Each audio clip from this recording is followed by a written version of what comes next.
ఆ భగవంతుడు సర్వశక్తుడు, ఆయనకి అన్ని విధమైనటువంటి శక్తులు ఉన్నాయి.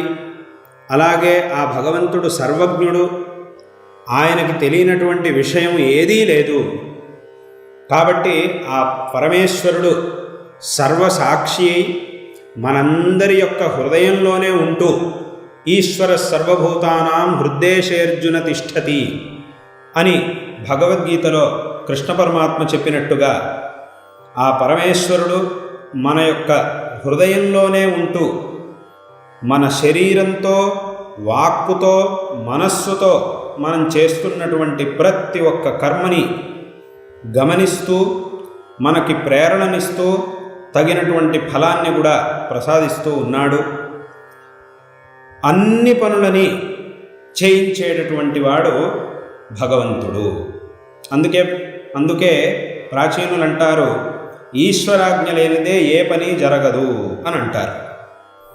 అయితే ఇక్కడ చాలామందికి ఒక ప్రశ్న వస్తుంది, ఈశ్వరాజ్ఞ లేనిదే ఏ పని జరగదు, అన్నీ మనకిచ్చేటటువంటి వాడు ఈశ్వరుడే అని అంటూ ఉన్నారు.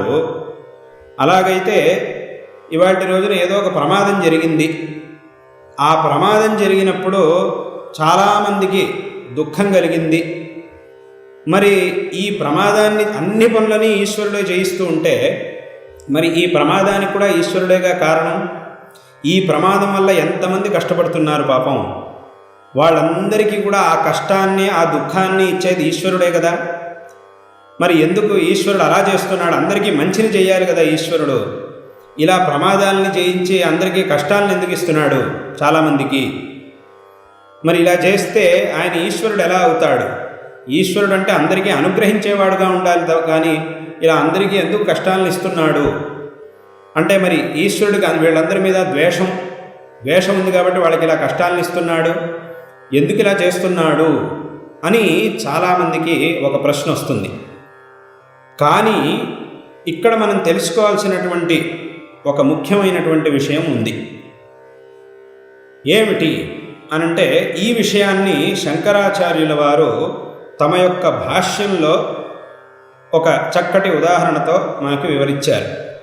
ఏమిటి అనంటే, ఈశ్వరః పర్జన్యవద్ద్రష్టవ్యః అని ఒక మాట అన్నారు.